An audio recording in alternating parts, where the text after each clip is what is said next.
नमस्कार। आज हम अरिस्टोटल की पोएटिक्स के 20वें अध्याय का अध्ययन करेंगे।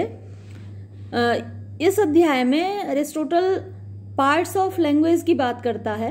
जैसे कि हम इंग्लिश में भी पढ़ते हैं पार्ट्स ऑफ स्पीच, और आपको मालूम है कि पार्ट्स ऑफ स्पीच इंग्लिश में 8 होते हैं। Noun, pronoun, adjective, verb, adverb, preposition, conjunction, interjection, ये 8 पार्ट्स ऑफ स्पीच होते हैं। लेकिन यहाँ आप देखेंगे कि अरिस्टोटल जो पार्ट्स ऑफ लैंग्वेज की बात कर रहा है वो इंग्लिश के पार्ट्स ऑफ स्पीच से अलग है। चलिए प्रारंभ करते हैं।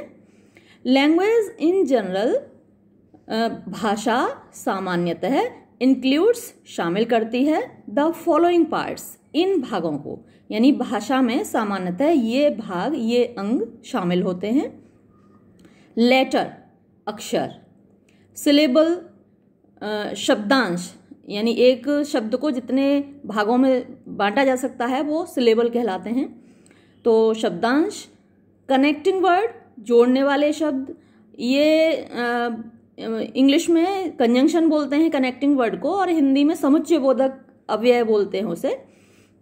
नाउन संज्ञा, वर्ब क्रिया, इन्फ्लेक्शन, इन्फ्लेक्शन होते हैं शब्द रूप, शब्द का रूप बदल देते हैं तो उसका फंक्शन, उसका कार्य बदल जाता है। जैसे काइंड है तो काइंड एक एडजेक्टिव है, उसका फंक्शन है नाउन या प्रोनाउन के बारे में बताना, उनकी विशेषता बताना। लेकिन काइंड के साथ जब हम नेस लगा देते हैं तो वो नाउन बन जाता है, संज्ञा बन जाता है, तो इसको बोलते हैं inflection, change of the form of a word, यानी शब्द के रूप को बदल देना, इन्फ्लेक्शन कहलाता है। और केस, केस को हम हिंदी में कारक बोलते हैं, कर्ता कारक, कर्म कारक, करण कारक, तो ये केस हुआ कारक। सेंटेंस वाक्य होता है, और फ्रेज वाक्यांश होता है। वाक्यांश भी एक मीनिंगफुल ग्रुप ऑफ वर्ड्स होता है, लेकिन उसमें वर्ब नहीं होती generally. A letter is an indivisible sound, एक लेटर या एक अक्षर एक इनडिविजिबल मीन्स जिसको बांटा नहीं जा सकता, अविभाज्य साउंड ध्वनि होती है। एक अक्षर एक अविभाज्य ध्वनि होती है। Yet not every such sound, लेकिन फिर भी हर ऐसी ध्वनि जो अविभाज्य है उसको लेटर नहीं कह सकते। बट ओनली वन, केवल उन ध्वनियों को हम अक्षर कह सकते हैं। विच कैन फॉर्म पार्ट, जो अंग बन सकती हैं, of a group of sounds, ध्वनियों के समूह का अंग बन सकती हैं।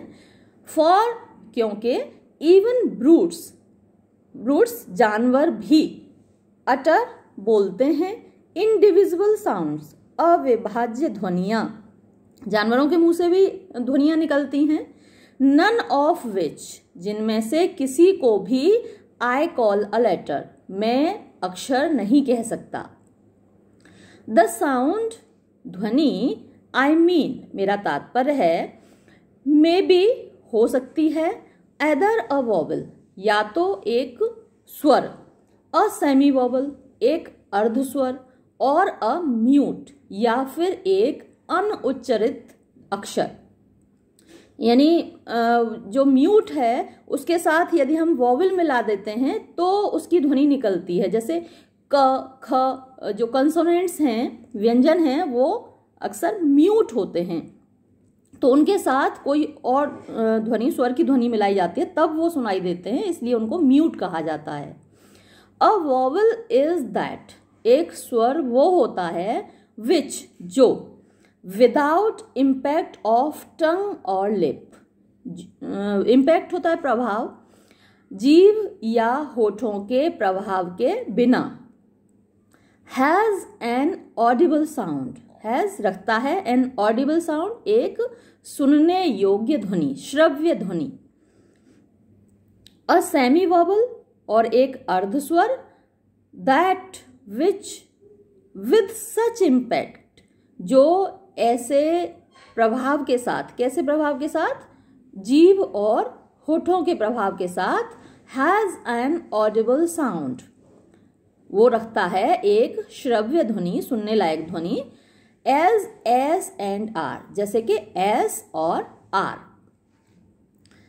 अ म्यूट, म्यूट जो अनुच्चरित अक्षर है, that which with such impact, वो है जो ऐसे प्रभाव के साथ, यानी उसमें आप चाहे टंग का यूज कर लीजिए, चाहे जीभ का यूज कर लीजिए, चाहे होठों का यूज कर लीजिए, such impact has by itself no sound, लेकिन उसमें स्वयं की कोई ध्वनि नहीं होती। म्यूट में आप होठों का प्रयोग कर सकते हैं या अपनी जीभ का प्रयोग कर सकते हैं, लेकिन उसके पास अपनी कोई ध्वनि नहीं होती।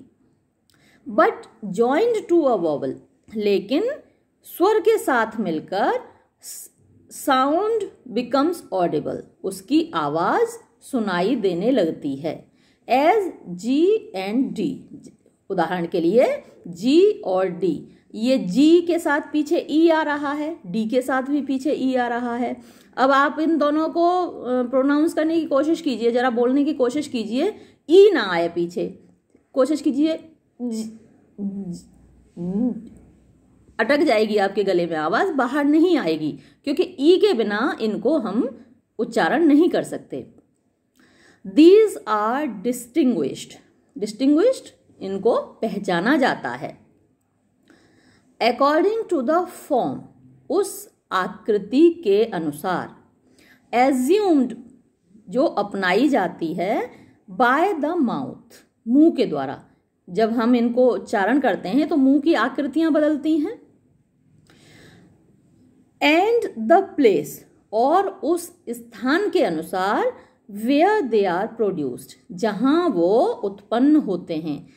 अलग अलग अक्षर मुंह के अलग अलग स्थान पर उत्पन्न होते हैं। जैसे आप पी को जब प्रोनाउंस करेंगे तो आप महसूस करेंगे कि वो लिप्स पर, हमारे होठों पर उत्पन्न होती है। आप खा बोलिए तो वो गले से उत्पन्न होती है। तो जो ध्वनियां हैं हमारे होठों से लेकर गले तक अलग अलग स्थानों पर उत्पन्न होती हैं, तो उनके अनुसार उनको पहचाना जाता है।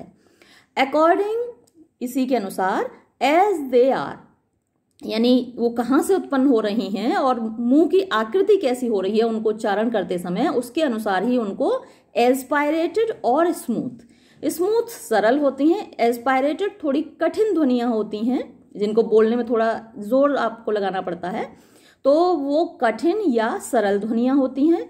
लॉन्ग और शॉर्ट, लंबी या छोटी ध्वनियां होती हैं। As they are acute, grave और ऑफ एन इंटरमीडिएट टोन, वो एक्यूट मीन्स शार्प, तीखी, और ग्रेव मीन्स गंभीर, और ऑफ एन इंटरमीडिएट टोन, या फिर एक मध्यम ध्वनि की या मध्यम आवाज की ध्वनियां होती हैं। विच इंक्वायरी, ये जो इंक्वायरी है, ये जो विवाद है, ये जो विचार विमर्श है, बिलोंग्स संबंध रखता है, इन डिटेल विस्तार से, to the writers on metre, उन लेखकों से जो छंद के बारे में लिखते हैं। तो ये जो विषय है छंद शास्त्र का विषय है, जो लेखक छंद के बारे में लिखते हैं वो ये उनका विषय है, हमारा विषय नहीं है, क्योंकि अरिस्टोटल तो यहाँ पर टेरेस्ट्री के बारे में डिस्कशन कर रहा है, तो वो कहता है कि ये छंद के बारे में लिखने वाले लेखकों का विषय है।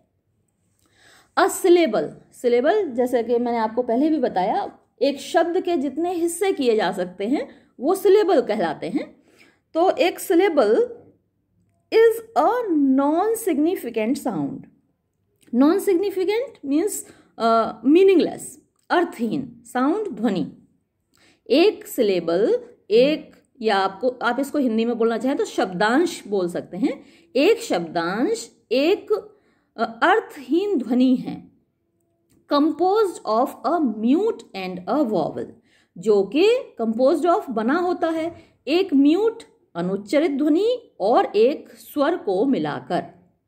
फॉर जी आर, फॉर क्योंकि G R without A is a syllable, G R के साथ आप ए मत लगाइए तो भी वो एक सिलेबल है।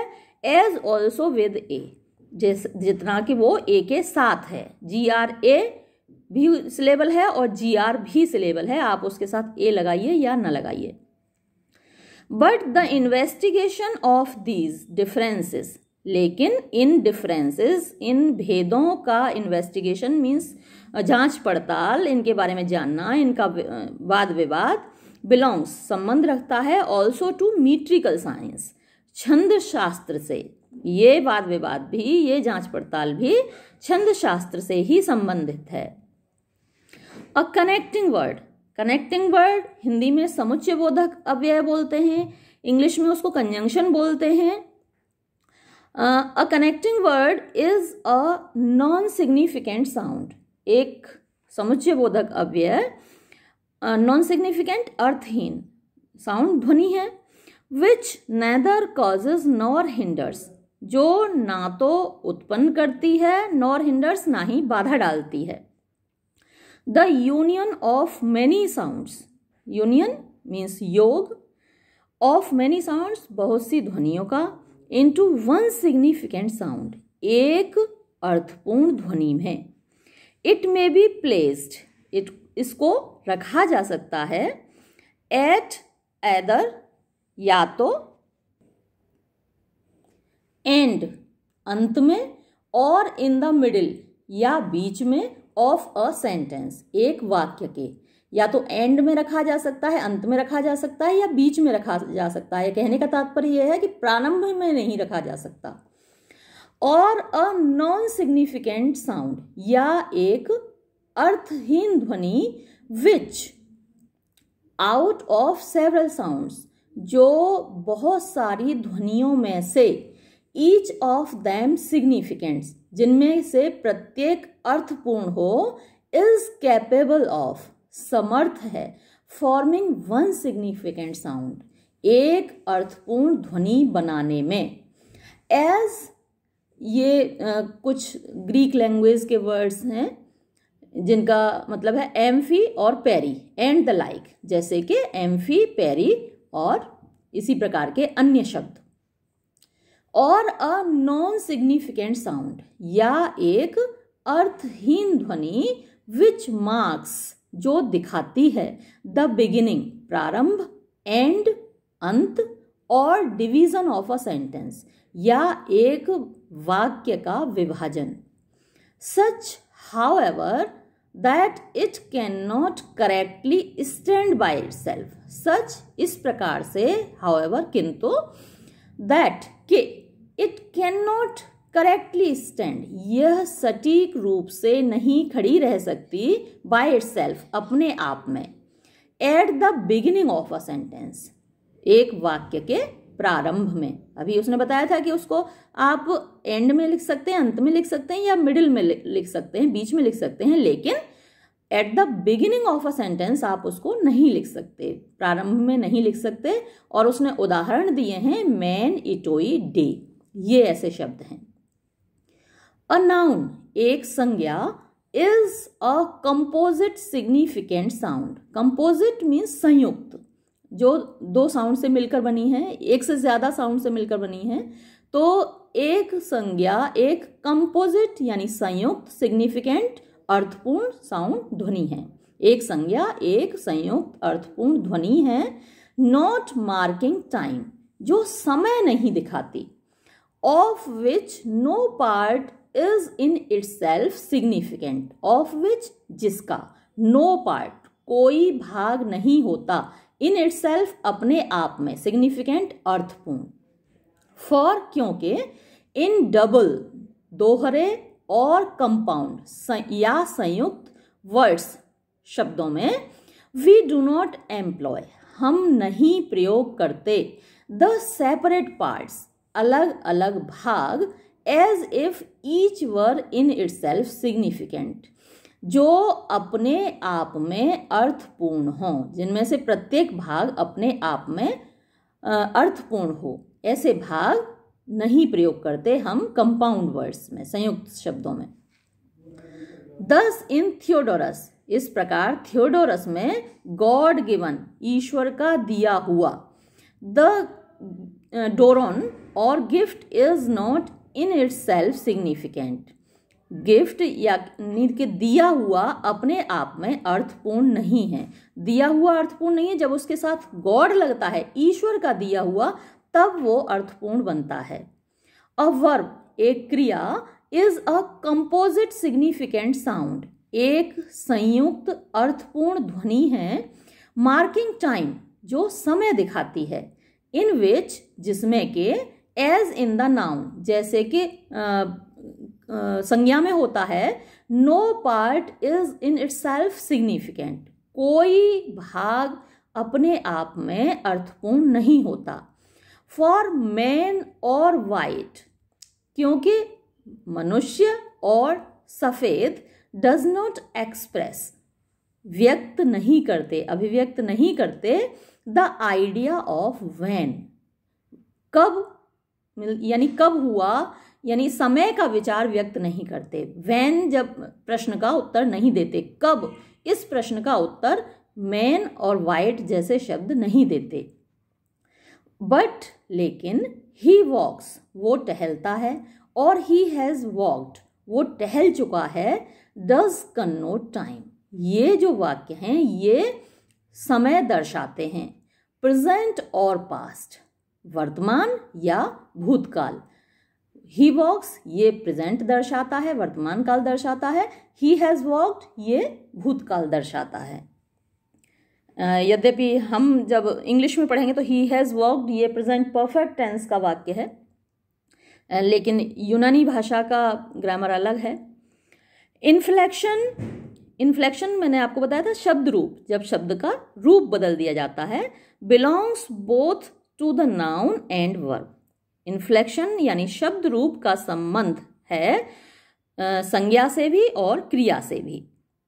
एंड एक्सप्रेसेस, और ये अभिव्यक्त करता है, आइदर द रिलेशन, या तो संबंध, ऑफ टू, ऑफ का, टू को, और द लाइक, या फिर इसी प्रकार का और कोई संबंध। और दैट ऑफ नंबर, या फिर वो नंबर दिखाता है, यानी वचन दिखाता है, एक वचन, बहुवचन। वेदर वन और मैनी, वो ये दिखाता है कि कोई चीज एक है या एक से अधिक है। एज मैन, उदाहरण के लिए MAN मैन एक वचन दिखाता है, और MEN मैन बहुवचन दिखाता है। और द मोड्स और टोन्स, या फिर मोड्स मीन्स मेथड्स होते हैं, तरीके होते हैं, टोन्स रूप होते हैं या भाव होते हैं। इन एक्चुअल डिलीवरी, वास्तविक संबोधन में। Easy for example, a question और अ कमांड, या तो एक प्रश्न या फिर एक आज्ञा। डिड ही गो, क्या वो गया। एंड गो, या जाओ, आर वर्बल इन्फ्लेक्शंस, ये क्रिया के शब्द रूप हैं। ऑफ दिस काइंड, इस प्रकार के, यानी डिड ही गो ये क्वेश्चन दिखाता है, गो क्रिया यहाँ भी है, और गो जाओ ये कमांड दिखाता है। ये एक प्रश्न है और ये एक आज्ञा है। अ सेंटेंस और फ्रेज, एक वाक्य या वाक्यांश। Is a composite significant sound, एक संयुक्त अर्थपूर्ण ध्वनि है। Some at least of whose parts, some at least, कम से कम कुछ भाग, ऑफ हुज पार्ट्स यानी जिसके कुछ भाग, शब्द वाक्य या वाक्यांश के कम से कम कुछ भाग, आर इन देमसेल्फ सिग्निफिकेंट, अपने आप में अर्थपूर्ण होते हैं। यहाँ देखो उसने जब वर्ब की वो बात कर रहा था तो वो कह रहा था कि no part in itself significant, उसका कोई भाग अर्थपूर्ण नहीं होता। जब उसने नाउन की बात की थी तब भी यही बात की थी, no part is in itself significant, उसका कोई भाग अर्थपूर्ण नहीं होता। लेकिन जब वो वाक्य और फ्रेज की बात कर रहा है, वाक्य और वाक्यांश की बात कर रहा है, तो वो कह रहा है कि उसके कम से कम कुछ भाग तो अर्थपूर्ण अपने आप में होते हैं। Some at least of whose parts are in themselves significant, कम से कम उसके कुछ भाग अपने आप में अर्थपूर्ण होते हैं। For, क्योंकि not every such group of words, ऐसे शब्द समूहों में से प्रत्येक, नहीं रखता consist of verbs and nouns. इनमें से प्रत्येक जो भाग होता है वो वर्ब या नाउन नहीं होता। द डेफिनेशन ऑफ मैन, मनुष्य की परिभाषा। फॉर एग्जाम्पल, उदाहरण के लिए ये जो वाक्यांश है मनुष्य की परिभाषा, but it may dispense even with the verb.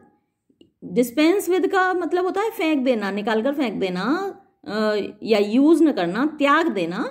तो it may dispense even with the verb, ये तो इसने तो वर्ब भी त्याग दी। अब द डेफिनेशन ऑफ मैन एक ऐसा फ्रेज है, वाक्यांश है, इसमें वर्ब तो है नहीं, तो इसने तो it may dispense even with the verb, ये तो वर्ब का भी, क्रिया का भी त्याग कर सकता है। स्टिल इट विल, फिर भी ये होगा। Always have some significant part, तो इट विल ऑलवेज हैव, ये हमेशा रखेगा, सम सिग्निफिकेंट पार्ट, कुछ अर्थपूर्ण भाग। एज इन वॉकिंग और क्लियोन सन ऑफ क्लियोन, जैसे कि इन वॉकिंग टहलने में, या फिर क्लियोन का बेटा क्लियोन इसमें।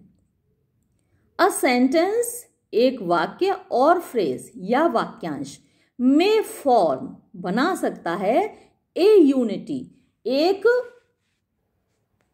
यूनिटी इन टू वेज, मतलब दो तरीके से वो एक यूनिटी बना सकता है। एंटिटी बोल सकते हैं आप इसको, इकाई बोल सकते हैं, एक इकाई बना सकता है। ए सेंटेंस और फ्रेज में फॉर्म अ यूनिटी, एक वाक्य या वाक्यांश एक इकाई बना सकता है इन टू वेज, दो तरीके से।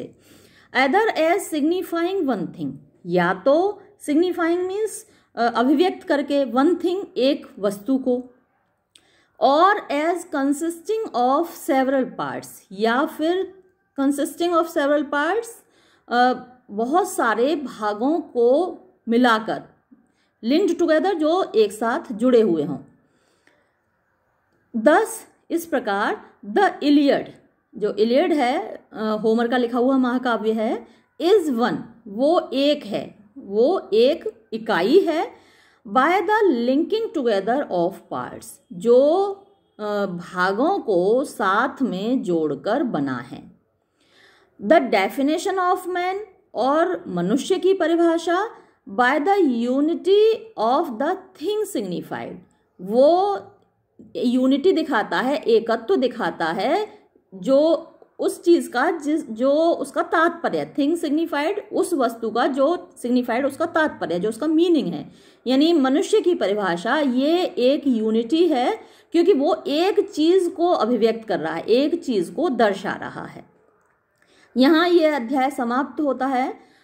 थोड़ा सा भिन्न है अंग्रेजी की ग्रामर से और अंग्रेजी के जो पार्ट्स ऑफ स्पीच हैं उनसे, फिर भी मुझे उम्मीद है कि आपको समझ में आया होगा।